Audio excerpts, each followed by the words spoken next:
Yo, what's up everyone? Mag-comment ka nyo dyan sa baba ng Resbaka na.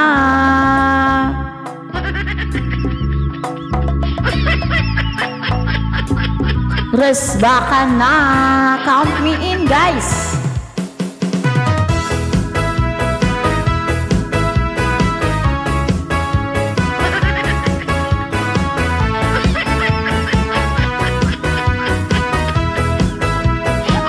Yo!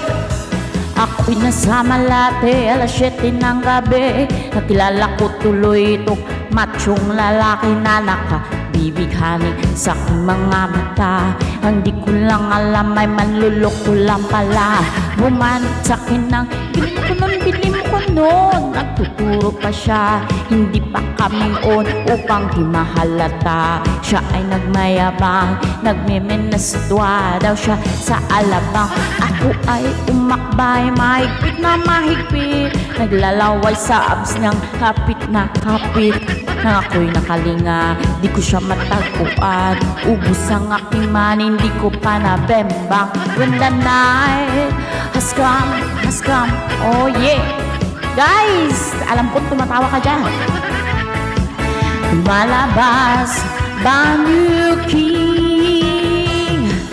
Sa Cafe Adriatico ako ay inaya. Inom daw kami at siya ang taya. Kaya't kami dalaway uminom ng tanduay. Inangat niya ang magat, ang sabi niya sa akin, cheers! Ang di ko lang alam ay meron siyang inilagay. Ako'y biglang nahilo, wala ng aking malay lang. Ako'y nagising, aking napansin pangalan ng motel, Anito Inn. Kaya ang sabi ko, naku, i-split na ako. Pag nabuko ng boyfriend ko, mahirap ito. Walang-wala sa isip ko ang kanyang abs. Na makita ko siya, nakabrief lang.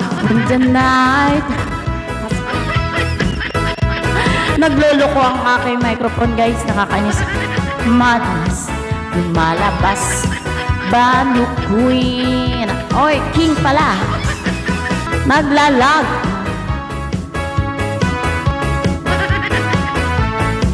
Lumalabas, Banyu King.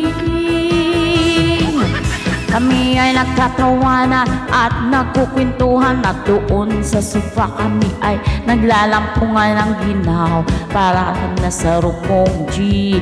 Pinatay niya ang ilaw at binuksan ng VCD. Doon sa kanyang kama kami ay nakahiga. Ako'y nagulat at ako'y nabigla. Nang ako'y nininig, pawis na pawis. Oh boy, Walanda please. Sabi niya sa akin, Andrew, sige pa.